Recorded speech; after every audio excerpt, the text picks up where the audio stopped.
विद्या सम्प्रदायकर्तृभ्यो वंश ऋषिभ्यो महद्भ्यो नमो गुरुभ्यः सर्वोपप्लवरहितः प्रज्ञानघनः प्रत्यगर्थो ब्रह्मैवाहमस्मि ॐ शान्तिः शान्तिः शान्तिः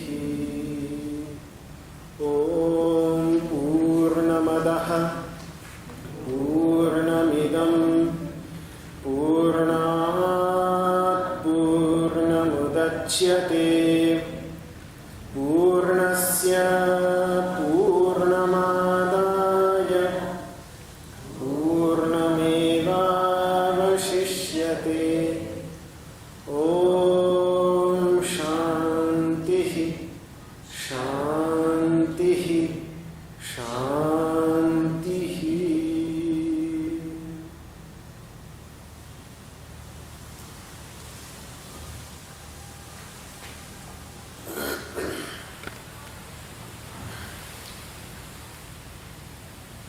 So we have completed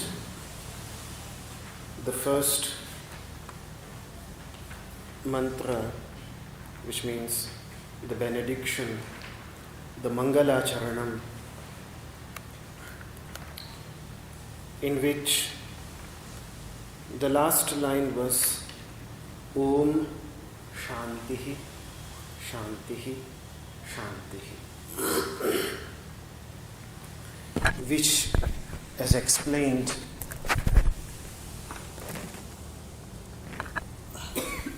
that day has many meanings and can be explained in various ways why we say Shantihi, Shantihi, Shantihi 3 times.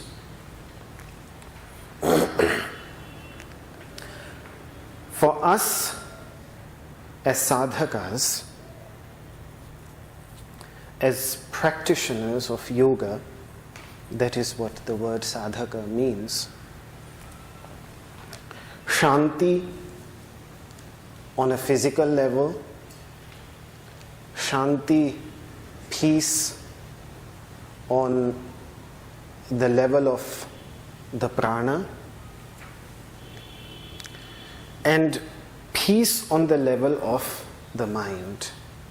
These 3 things are the most desirable entities. Asana helps us to develop peace on a physical level, which is a very gross level. And the yogic masters often say that when we remove impurities, first of all, we remove the gross ones, the thick ones, and then later, slowly and slowly, we go deeper and get rid of the subtle ones. So similarly, we work first on the gross level and then go deeper into more subtle levels, which require more attention, more focus, more practice to work with them. So asana helps us to develop peace,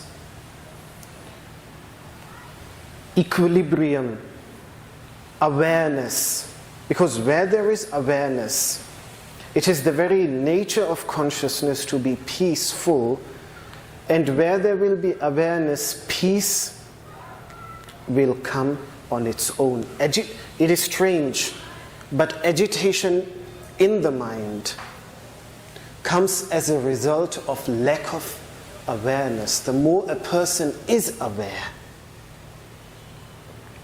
of what? Aware of awareness itself, conscious of consciousness itself. And its nature as being the witness of the mind content, peace comes. So similarly, when a person expands that awareness, that consciousness into various parts of one's body, It is the light of that consciousness in which the germs of agitation cannot exist. So awareness on a physical level is achieved through the practice of asana. Awareness on the level of prana, because if there is turmoil in the physical body, asana reduces it. Asana brings stability in the physical body, the practice of asana. Emotional turmoil, emotional agitation is deeply connected with our prana, with our breathing pattern. When we experience a particular emotion very strongly, our breathing pattern changes accordingly. And that is one of the central ideas behind pranayama, behind the practice of pranayama, why the practice of pranayama affects the mind and pacifies it, because the mind is deeply connected to our breathing.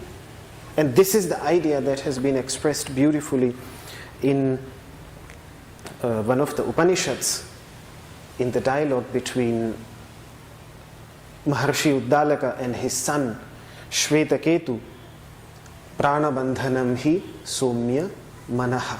The mind is intricately bound, connected to the prana, to the breathing pattern. Of course, the meaning of the word prana as breathing, as breath, is a very superficial, external meaning. The meaning goes very deep, but that's not the matter, the subject of discussion today. For now, prana is breath, and it is deeply connected to that. So we work with our prana to pacify the emotional turmoil, to pacify the prana so that eventually the mind can be made peaceful. And I must always remind that these 8 limbs of Ashtanga Yoga, especially the last 6 ones, starting from asana, pranayama, pratyahara, dharana, dhyana and samadhi, these 6 are just successive deepened stages of the previous one. We might be describing them for the sake of convenience as distinct practices, but when a person deepens the practice of asana, pranayama follows. When a person practices pranayama into its very depth, pratyahara follows. With pratyahara, dharana follows. With dharana, after dharana has been practiced, dhyana automatically follows. So they are successive deepened stages. The next one, the following one, is successive deepened stage of the previous one. Dhyana is about peace in mind. So peace in body, peace in the prana, the connecting principle of the body and the mind, and peace in manas. These 3 things, and that is the reason I'm mentioning this again, even though we had completed it, but I don't know if I talked about this clearly in my previous class. And as sadhakas, as practitioners of yoga, this is the meaning that is most applicable, desirable, and understandable to practitioners of yoga. Now we can proceed to the mantra that we are planning to study today, which is the Shanti Mantra, the mantra for peace. If you remember our earlier discussions, each one of the Upanishads belongs to a particular Veda. There are 4 Vedas, Rig Veda, Yajur Veda, Sama Veda and Atharva Veda. Each one of these Upanishads belongs to one particular of these Vedas, and when we study an Upanishad belonging to a Veda, we start and end the study with the Shanti Mantra with the mantra for peace belonging to that particular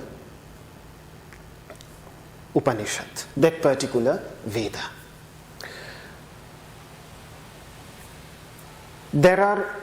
Traditionally there are at least 10 Shanti Mantras that monks and their students pronounce every morning after the morning worship is over, before the studies are started. There are more than 10 in the Vedas, but these 10 are the ones that are traditionally, they are very beautiful. Each one of them discusses peace, sometimes on the physical level, sometimes on the mental level. Some prayers consist of strengthening the physical body.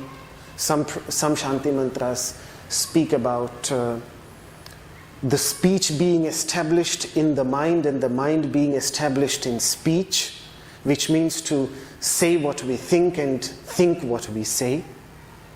Oneness in thoughts and words. And like this, each one of these Shanti Mantras is extremely beautiful. And out of these 10, 4 belonging to each Vedas, each one of the Veda is the one that is chosen to study with that specific Upanishad. And this one that we are about to study, this is the one that is chosen for all the Upanishads that belong to the Shukla Yajurveda. Because this one is from the Shukla Yajurveda.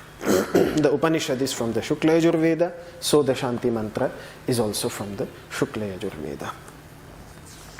So let us pronounce it. I will say each word and then you can follow me, and then we will try to understand what this mantra is about.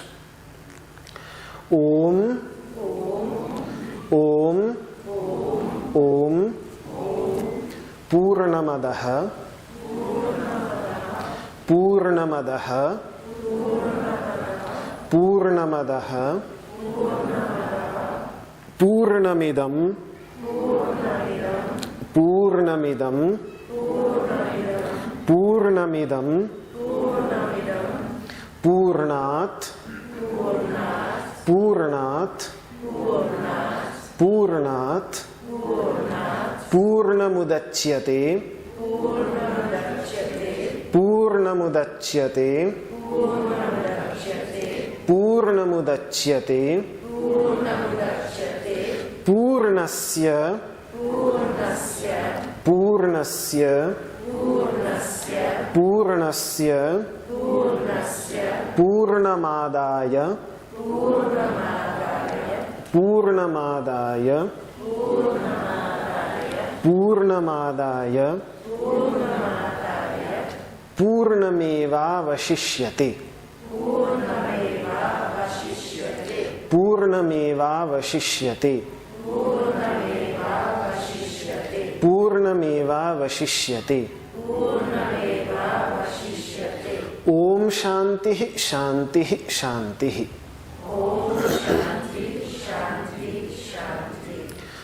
Om pūrṇam-adaḥ, pūrṇam-idaṁ, pūrṇāt, pūrṇam-udacyate, pūrṇasya, pūrṇam-ādāya, pūrṇam-evāvaśiṣyate. Om śāntiḥ, śāntiḥ, śāntiḥ.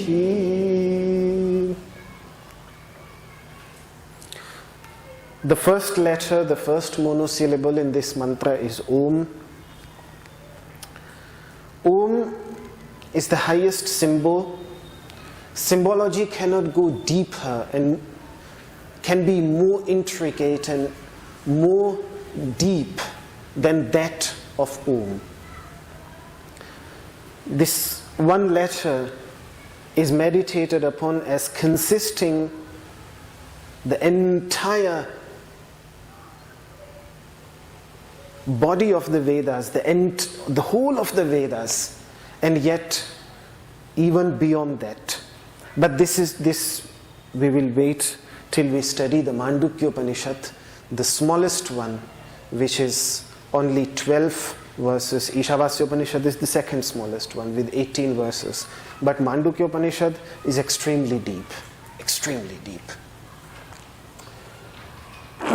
Let me just, it should be sufficient for us to know for now that more important than Om is the inevitable silence that follows the pronunciation of Om. Maitreya Upanishad, the Upanishad on friendliness, is what talks about this. It is after Om has been pronounced, and of course it has been understood, it has been meditated upon, each and every letter, A, U, Ma, everything that has been done. What follows is the most important thing, that complete silence, which is inevitable because the moment you pronounce Om, your lips are closed and silence is inevitable for a while. And it is that silence which is the most important thing, which is the deepest thing towards which this Om points like a finger. This is the whole idea behind Om.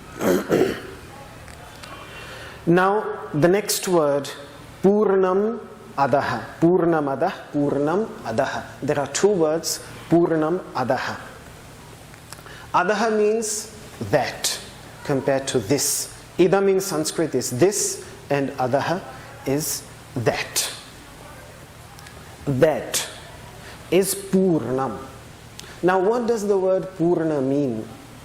First of all, its cognate word in the West, in Western languages, even in English language, because all these languages have been derived from the Proto-Indo-European language, so there are tremendous similarities between all languages that belong to the Indo-European family. So the cognate word in English is full of the word pūrṇa, because the root of the word pūrṇa is pūr, and it takes very little for pa to become fa and for ra to become la.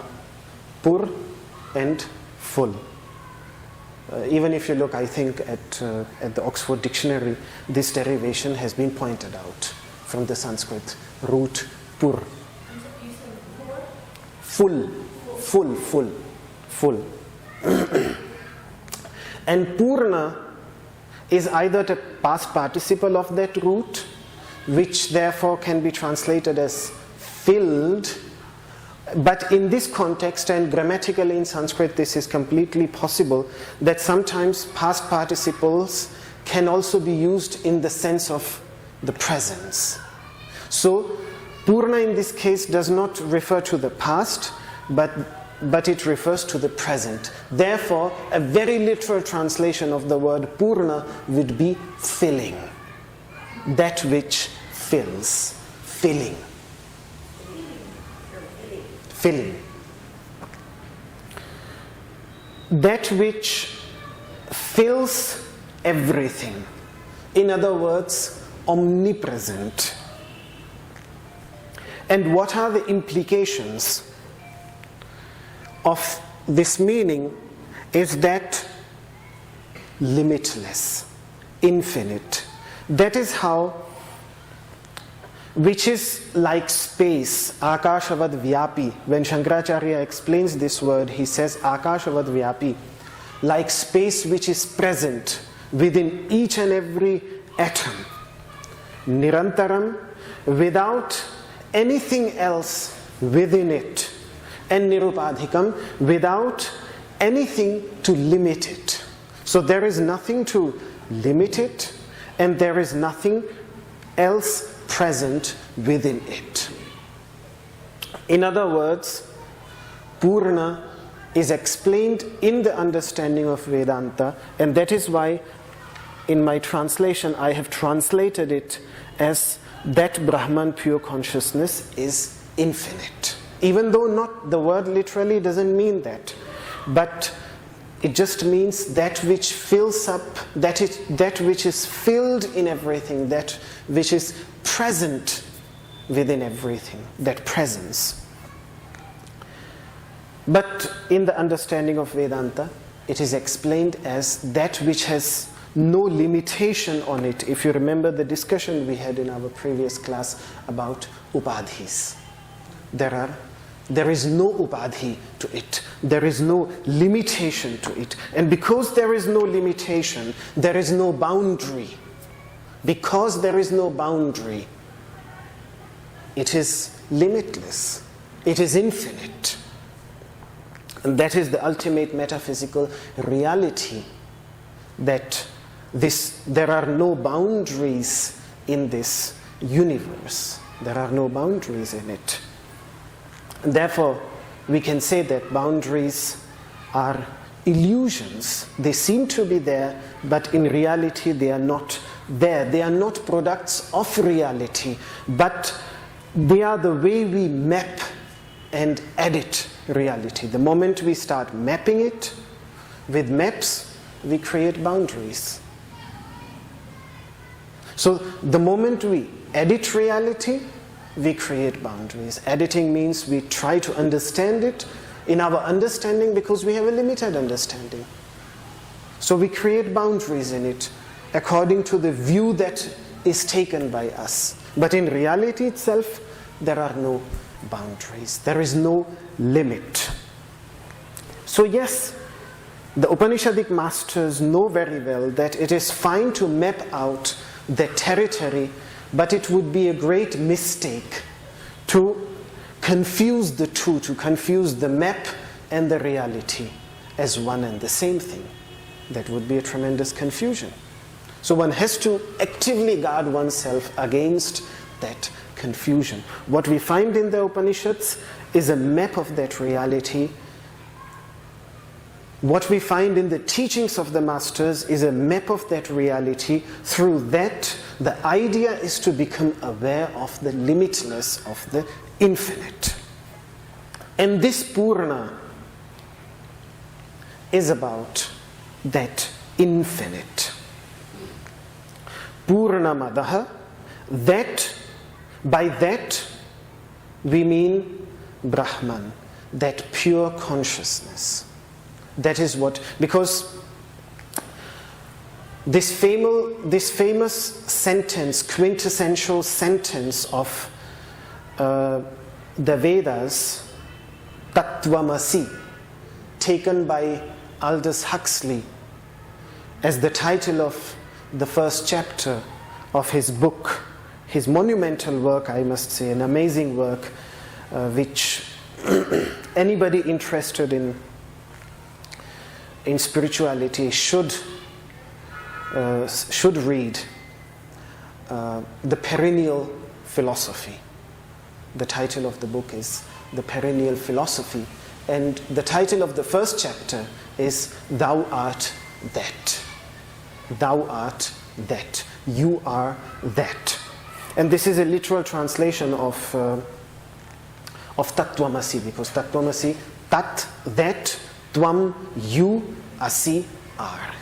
That universal principle, that substratum of everything that exists out there, that, the very basis, the very source, the very foundation, whatever that is, we are just referring to it as Tat.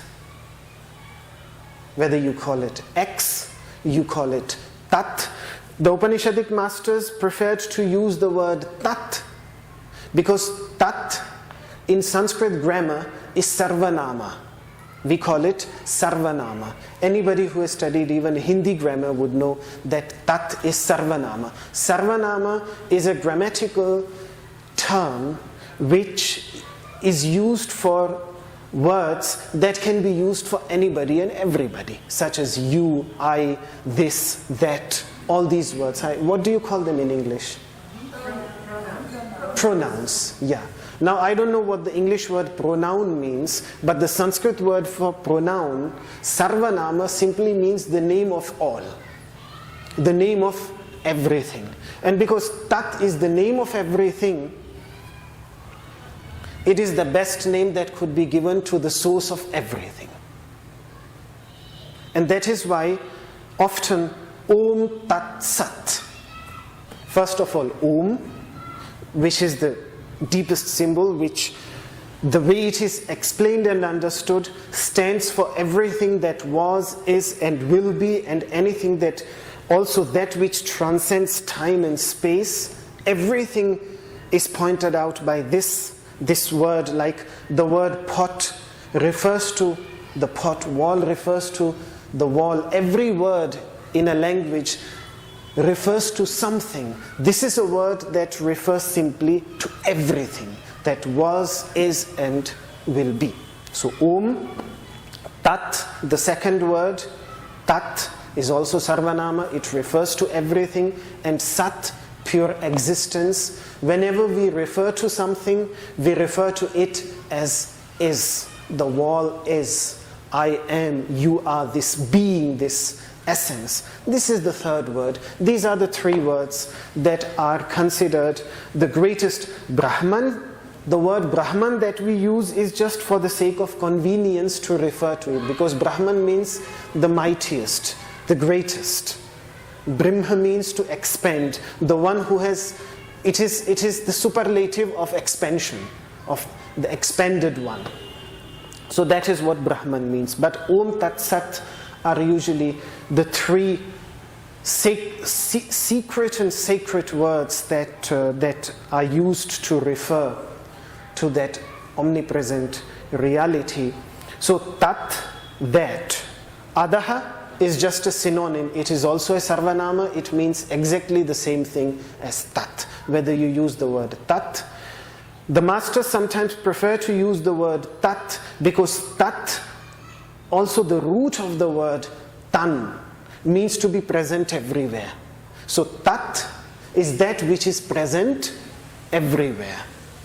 So also the grammatical meaning is very beautiful. In others, I don't know how it is. I haven't looked at the grammatical structure of others. So Adaḥ, that Brahman, that pure consciousness, that source and substratum of everything that is out there, is Pūrṇa, is complete, is limitless, is infinite. Om pūrṇam-adaḥ. Then, the second thing, pūrṇam-idaṁ, this. Idam means this. This is also Pūrṇa. This is also infinite. This is also complete. Now, what do we mean by the word this? There are two types of interpretation of what, and it doesn't really matter which interpretation we take. But either this can refer to this created universe in which we live, which is also infinite, limitless, and everything that is out there is, we can say, in this universe. So it fills everything, it is omnipresent, it is infinite, it is limitless. Similarly, like that entity out of which it arises. This is one way of explaining it. That is how this universe is infinite. There is, however, also another way of explaining it. The inner source within this body, which is the source of all thoughts, of all ideas, which we refer to by the word consciousness, which is the source of everything that comes into our mind, which is the source of mind, which is the source of intellect, which is the source of memory, and also which is the source of this limited identity. The very basis, the very water out of which every thought that comes into our mind consists of. That entity is similarly pūrṇa. That entity is infinite as well. So either we can take idam to refer to this indwelling consciousness that dwells within individual human beings, or it can refer to this creation. It doesn't matter. It can refer to both. But then now the question comes, how can you have two infinites, two limitless, omnipresent entities in the same place? How is it possible? This is what the next sentence of this mantra explains. Pūrṇāt, pūrṇam-udacyate. From the infinite arises. Udacyate means ut-acyate, to arise, to come out. In other words, the Upanishadic masters don't accept the idea that some traditions of the Sankhya philosophy accepted, in which the cause radically transformed into its effect. This is the idea in Sankhya. And to understand the idea of the Upanishads and to appreciate the difference, let me clarify that the difference that is there is that when milk changes into curd, when milk produces curd, it loses its essential qualities, its essential nature, and completely transforms into something radically different, and loses its property. The transformation is real. In the understanding of Vedanta, in the understanding of the Upanishads, the transformation that takes place is not real like that. In their understanding, deep down, within this appearing reality which we perceive through our senses right now here, deep down, the essence, the source, the substratum is ever present and similarly present as it was in the beginning of creation. It is also present now. And therefore it can be experienced first of all within and then also without, everywhere. And I think when I look at it from the little bit that I have read about quantum physics, it is amazing to see the similarity of the ideas there when the discussions about reality as we perceive it, how real this reality is. The similarity of views is amazing there. So in the understanding of this is what we call, on one hand, the Sankhya understanding is called Parinamavada, the assertion that the cause completely transforms, radically transforms into its effect. So in the understanding of Sankhya, nature, the primeval source and cause of everything, completely transforms into the effect that we perceive today, yet this transformation is considered completely real. But in the understanding of the Upanishads, this transformation is not considered real. And therefore, this assertion is referred to by the word vivarta, which simply means the change of appearance. Appearances change, the rupa, the form changes out there. With that, our engagement with those forms changes. For example, a typical example would be, today it is a bud, tomorrow it is a flower, day after tomorrow it is a dried flower, then a few petals, then some grains of dust. As the form keeps on changing, with that, our understanding of that also changes.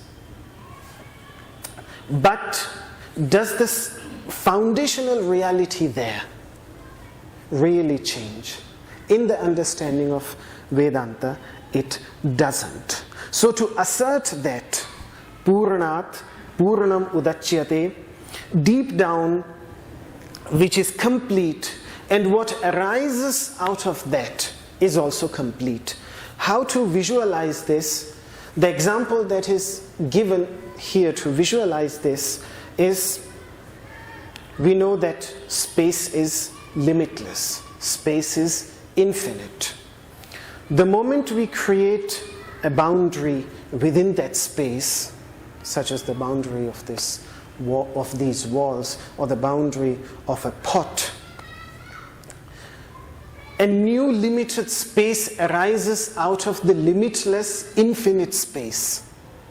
But that finite space within these walls, is it really finite? Is it really limited? Or is it just seemingly limited?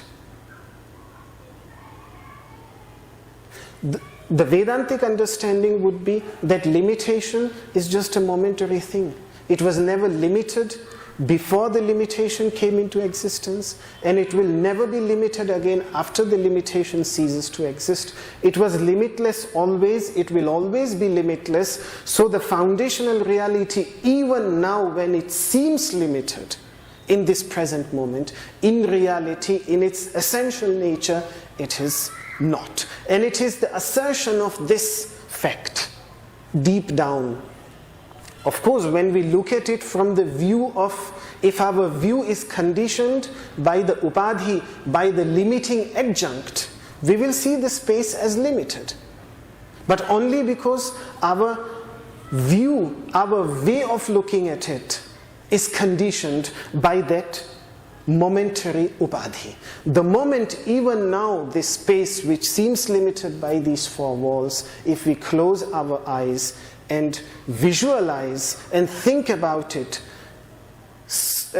pull away the limitations in our understanding, we can see in this very moment how the space is limitless, how this space is infinite. And the same is what a yogi does with consciousness, which seems limited to this body. And deep down, nothing changes in that consciousness, in that omnipresent consciousness, even if it seemingly becomes limited in this body.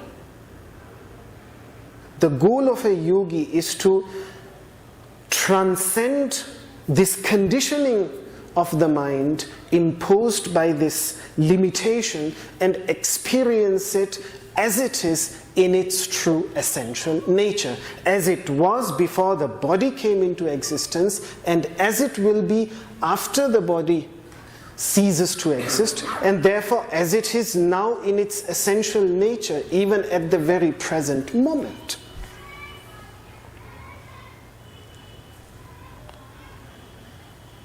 The crystal seemingly becomes red when it gets in when it comes in contact with Japakusuma. We spoke of this in our previous class. Japakusuma, that Chinese rose, red Chinese rose, it becomes a little bit red, seemingly. It never was red, it never will be red, yet in this moment it seemingly becomes red. But does it really become red? Or does it just become seemingly red? In reality, if a person can look at that crystal without that limitation imposed upon it by the contact of that Chinese rose, by that upadhi, even in the very present moment we can see. We cannot see it with our eyes, but we can see it with our inner eyes, how the crystal is transparently clean even in the present moment and has no color in it. And it is this assertion that this mantra tries to make. Pūrṇāt, pūrṇam-udacyate, pūrṇasya pūrṇam-ādāya. This is the second aspect. That pūrṇasya pūrṇam-ādāya, when you grasp the infinite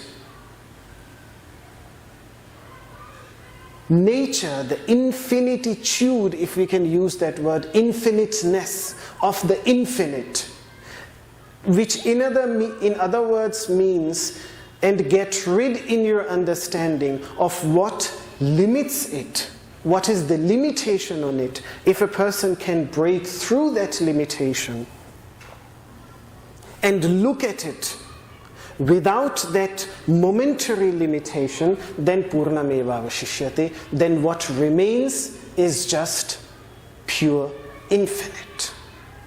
So these three words, pūrṇasya, pūrṇam-ādāya, after taking the infinitude of the infinite, what is infinite in it, by grasping either in the universe or within inner consciousness, grasping, once we have grasped, once we have understood what is the infinite aspect of my being, and then meditating upon it without allowing our understanding to be conditioned by the limiting momentary aspects of our being. This is so the whole journey of a sadhaka has been expressed in these three words. Pūrṇasya, pūrṇam-ādāya, after having grasped the infinitude within the infinite. And today the time is limited, I will not talk about it, but this practice is deeply related to mastering asana. When Patanjali speaks about mastering asanas, about going completely deep into the asanas, he speaks of ananta samapatti, meditation on infinity. But that will be the topic of discussion in our next class. For now, the whole journey of a sadhaka is pūrṇasya, pūrṇam-ādāya, to grasp the infinite essence within oneself and within the universe out there. And like the husk is removed and the grain is taken, so similarly when the husk of the limitation is transcended, at least in our understanding, our faculty of comprehension is capable of doing that. Like it is capable of seeing beyond the coloring of the crystal, like it is capable of seeing beyond the limitations imposed upon this wall, upon this space by the walls, similarly it is capable of transcending, seeing beyond the limitations. It's not a slave of that limitations, that it cannot see beyond it, that it cannot comprehend beyond it. But yes, to break through this limitation, that is not an easy thing. That is easy said, but there are so many practical limitations in our views, in our understanding, which give us a particular view that we take into our life. All these prejudices and all these that come up, these limiting outlooks that we have, because of them it is very difficult. And therefore, when Maharshi Vamadeva, one of the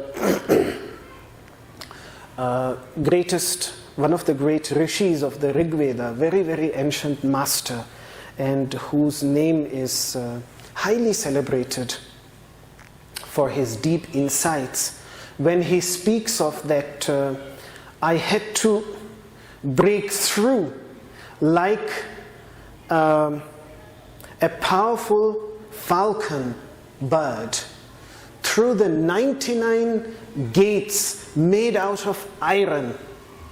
This is the language that he speaks of. He, like a falcon, who flows through it and breaks open these 99 doors and then becomes eventually free. So when he speaks of these 99 doors, of these 99 iron gates which he breaks through, these are our own limitations, the limitations of our mind, the limitations of our body, all these limitations. But the experience of pūrṇatva, the experience of that completeness comes when a person transcends, when a person is capable of seeing beyond these limitations. And I think that is what the word kavi, the Sanskrit word kavi, which is generally translated by the word poet in English. But we will see, because the word kavi is also used here in Ishavasya Upanishad later, kavir manishi paribhu swayambhu, the word kavi will be used. And there Shankaracharya, the commentator, will explain that kavi means krantadarshi, somebody who can see the transcendental reality, the transcendental truth, whose vision is not limited by the limitations. So, as long as we look at the space limited by these four walls, space also seems limited. But when we look at it beyond these four walls, we remove these four walls and we look at space as it is in its essential nature. That leads us to pūrṇatva, to that infinity, to the experience of the infinite. And that is why the last mantra, if you look at the dhyana mantra, the mantra that is used at the end for the purpose of meditation is Om Kham Brahma.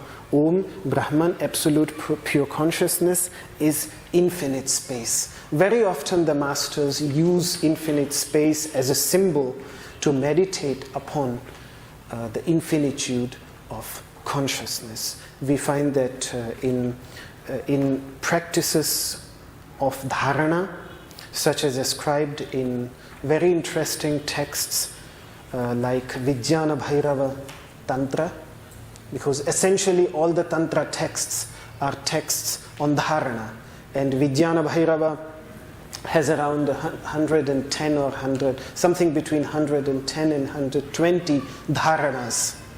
And some of these dharana simply means to focus the mind on something. That is dharana, to bear the mind, to hold the mind on something. Some of these dharanas make use of infinite space. Even the Upanishads, though pure consciousness has no body, has no form, but if it has a form, then the nearest form that something that we experience in our world all around us has, then it is this infinite empty space. Akasha Shariram Brahma. Akasha Shariram, infinite space, is the body of Brahman, pure consciousness. Like consciousness resides within each and every cell of my body, every part of my body, similarly, that pure consciousness, that Brahman, resides within every bit of that infinite space. That is how the Upanishadic masters see it. Om